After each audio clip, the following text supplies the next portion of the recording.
Aspirants, welcome to my channel. I hope आप लोग की प्रिपरेशन बहुत बढ़िया चल रही होगी। हमारी 1000 प्रीवियस ईयर क्वेश्चन सीरीज़ का ये पार्ट 3 है। ये वीडियो हिंदी और इंग्लिश दोनों ही माध्यम के बच्चों के लिए है और इस वीडियो में हर एक क्वेश्चन जो मैंने लिया है वो प्रीवियस ईयर क्वेश्चन पेपर से ही उठाया गया है। तो हर एक क्वेश्चन को अच्छे से पढ़ें और उसको पूरी तरह याद करने की कोशिश करें। तो चलिए शुरू करते हैं।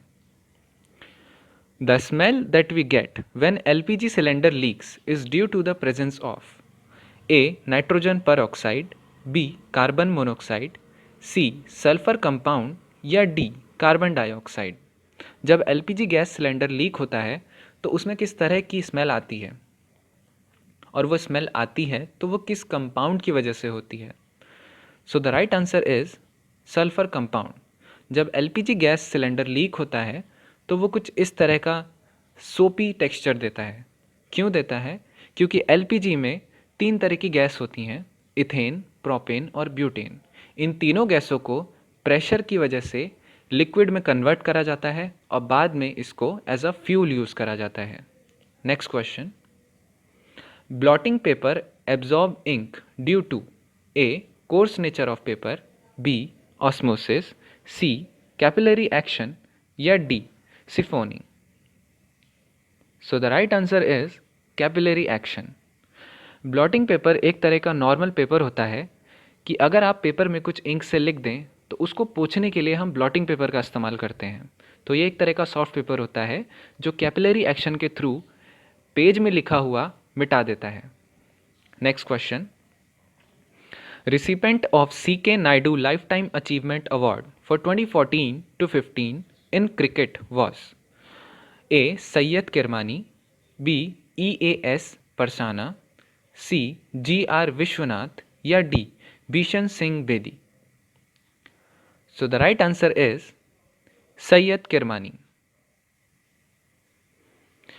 C.K. Naidu life time achievement award cricket की फील्ड में दिया जाता है और इसे देता कौन है? इसे देता है BCCI।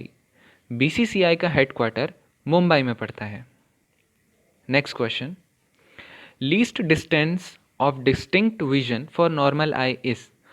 हमारी आँख कम से कम मिनिमम कितनी डिस्टेंस से हम देख सकते हैं? A.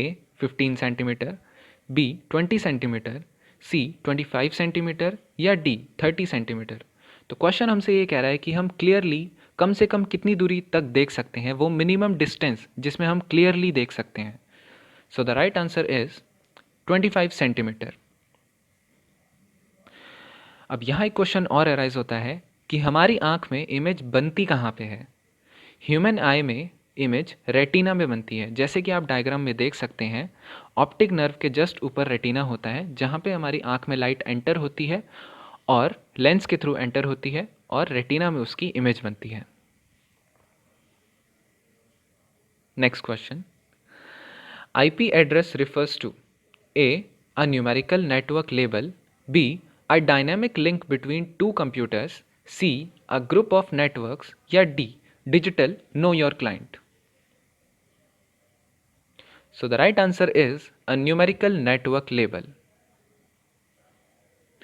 IP एड्रेस एक तरह का न्यूमेरिकल नंबर या फिर एक लेबल होता है जो प्रत्येक कंप्यूटर, टैबलेट या फिर PC जो भी नेट से कनेक्टेड है उसको प्रोवाइड करा जाता है। IP एड्रेस एक तरह की खाली चेयर की तरह होता है। अगर आप अपने कंप्यूटर को नेट से कनेक्ट करेंगे तो वो खाली चेयर आपको मिल जाएगी, लेकिन नेट को इस्तेमाल करने के बाद जब आप अपना कंप्यूटर क्लोज करेंगे तो वो चेयर दोबारा वैकेंट हो जाएगी और फिर जब दूसरा यूजर उस नेट को अपने कनेक्ट करेगा तो वो IP एड्रेस उसको मिल जाएगा। तो IP address one at a time में किसी भी दो कंप्यूटर का, मैं आपको ये ज़रूर बताना चाहूँगा कि एक टाइम पे पूरी दुनिया में किसी भी दो कंप्यूटर या दो PC का एक IP एड्रेस नहीं हो सकता, लेकिन जो IP एड्रेस आपके कंप्यूटर का होगा उस पर्टिकुलर टाइम में जब आप नेट चलाएंगे, उसके बाद जब आप अपने नेट को डिस्कनेक्ट करेंगे वो IP एड्रेस दूसरे यूजर को प्रोवाइड करा दिया जाता है। Next question. The first Indian communication satellite was A. Aryabhata, B. Bhaskara 1, C. APPLE या D. Chandrayaan 1। So the right answer is APPLE. APPLE की फुल फॉर्म है एरियाने पैसेंजर पेलोड एक्सपेरिमेंट। ये इंडिया की पहली कम्युनिकेशन सैटेलाइट थी और इंडिया ने ये लॉन्च करी थी फ्रेंच गुआना से, फ्रेंच GUIANA, जो कि साउथ अमेरिका में पाया जाता है। और इंडिया ने अपनी पहली कम्युनिकेशन सैटेलाइट 19 जून 1981 को लॉन्च करी थी। Next question, the winner of the open competition for designing the rupee sign was A Uday Kumar, B Vijay Kumar, C Prem Kumar या D Pranav Kumar. So the right answer is Uday Kumar. ये है मिस्टर उदय कुमार की photo. Next question, India's livestock disease monitoring and forecasting system is named as A. Cattle Safety Laboratory, B. Animal Safety Laboratory, C. Biosafety Laboratory या D. Cattle Monitoring Laboratory। So the right answer is Biosafety Laboratory।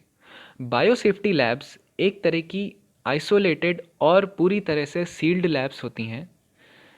In labs में बहुत ही contagious material को study करा जाता है, जैसे कि आप इमेज में देख सकते हैं from the costume of the doctors. In labs में जो वायरस स्टडी करा जाता है वो बहुत ही कंटेजियस होता है, इसीलिए पूरी कोशिश करी जाती है कि ये लैब पूरी तरह से सील्ड रहें चारों तरफ से, ताकि जो वायरस इन लैब्स में स्टडी होता है वो इन्वायरमेंट में जाके ना फैले। Next question, the quit India movement was launched by Mahatma Gandhi in the year A 1941, B 1942, C 1945 या D 1946। So the right answer is 1942। जैसे कि आप इमेज में देख सकते हैं, क्विट इंडिया मूवमेंट में ही डू और डाई का स्लोगन बहुत फेमस हुआ था। तो यहाँ पे आपके दो क्वेश्चन बनते हैं। पहला, क्विट इंडिया मूवमेंट किसने कराया था? वो थे मिस्टर महात्मा गांधी। और क्विट इंडिया मूवमेंट के टाइम पे डू और डाई फेमस हुआ था। या फिर इसकी जगह आपका क्वेश्चन फ्रेम हो सकता है कि डू और डाई स्लोगन किसने दिया था और ये किस मूवमेंट में फेमस हुआ था? तो इसका आंसर है डू और डाई क्विट इंडिया मूवमेंट के टाइम पे फेमस हुआ था और ये दिया था महात्मा गांधी जी ने। Next question, which of the following is appropriate to describe a shooting star? A a planet, B star, C. Fragments and debris या D. Asteroids। So the right answer is fragments and debris। Shooting star को हम meteors भी बोलते हैं। ये small pieces of rock और dust होते हैं जो कि एटमॉस्फेयर से या फिर स्पेस से अर्थ के एटमॉस्फेयर में एंटर करते हैं और 99% ऑफ शूटिंग स्टार अर्थ के एटमॉस्फेयर में रहते रहते ही जल जाते हैं। क्यों? क्योंकि अर्थ का जो एटमॉस्फेयर होता है, जब ये शूटिंग स्टार अर्थ के एटमॉस्फेयर में एंटर करते हैं तो घर्षण की वजह से ये एटमॉस्फेयर में ही जल जाते हैं और 99% ऑफ शूटिंग स्टार अर्थ की सरफेस पे पहुंच ही नहीं पाते हैं। नेक्स्ट क्वेश्चन,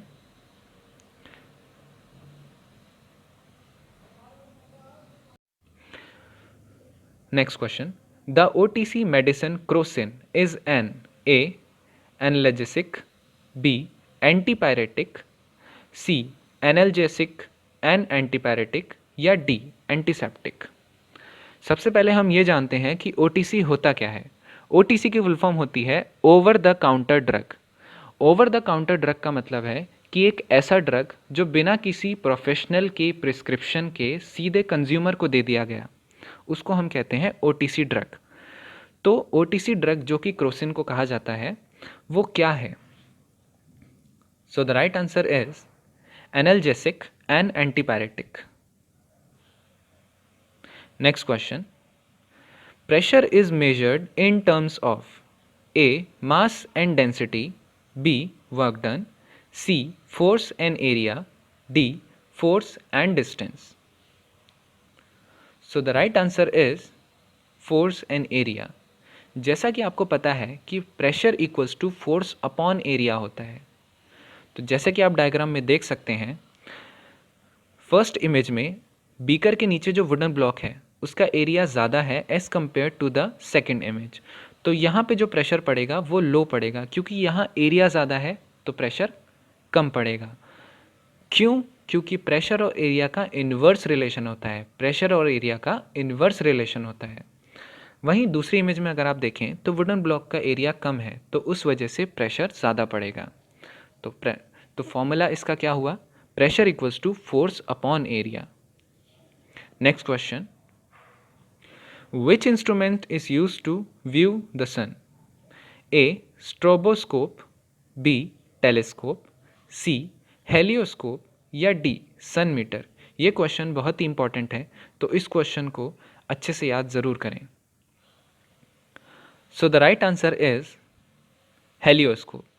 हेलियोस्कोप टी मार्टिन ने इन्वेंट करा था।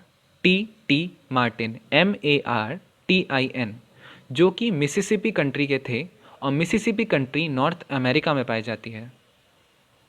ये है हेलियोस्कोप का डायग्राम।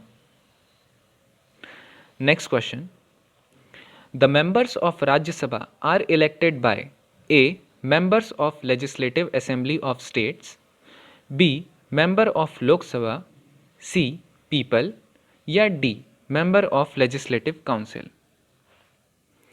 सबसे पहले मैं आपको ये बताना चाहूँगा कि हम लोग जो वोट देते हैं वो हम देते हैं लेजिस्लेटिव असेंबलीज़ के मेंबर्स को, और फिर वो मेंबर जब लेजिस्लेटिव असेंबली में पहुँचते हैं तो वो मेंबर मिल के जो मेंबर ऑफ राज्यसभा हैं उनको इलेक्ट करते हैं। एट प्रेजेंट राज्यसभा में 245 सीट्स हैं, जिसमें से 233 सीट्स स्टेट्स और यूनियन टेरिटरीज़ के हैं, और बाकी बची हुई 12 सीट्स को प्रेसिडेंट नॉमिनेट करते हैं based upon their respective fields. So इस क्वेश्चन का राइट आंसर है member of legislative assembly of states. अलग अलग लेजिस्लेटिव असेंबली ऑफ स्टेट्स मिलके अपने पर्टिकुलर फील्ड्स में राज्यसभा के मेंबर्स को इलेक्ट करते हैं। Next question,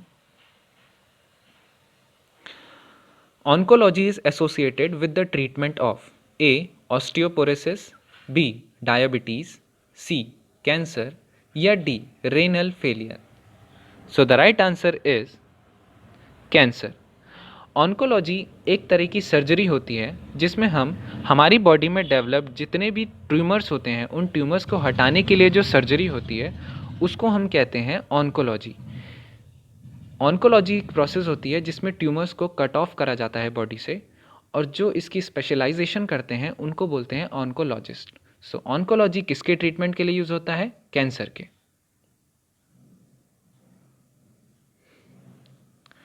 thank you for watching. I hope आप लोग को वीडियो पसंद आई हो। मैं इस तरह की वीडियो आगे भी डालता रहूँगा। अगर आपको ये वीडियो पसंद आई तो मुझे लाइक करें, कमेंट करें, और मुझे कमेंट सेक्शन में ज़रूर बताएं कि आपको ये वीडियो कैसी लगी। Thank you. All the best for your preparation and God bless you all.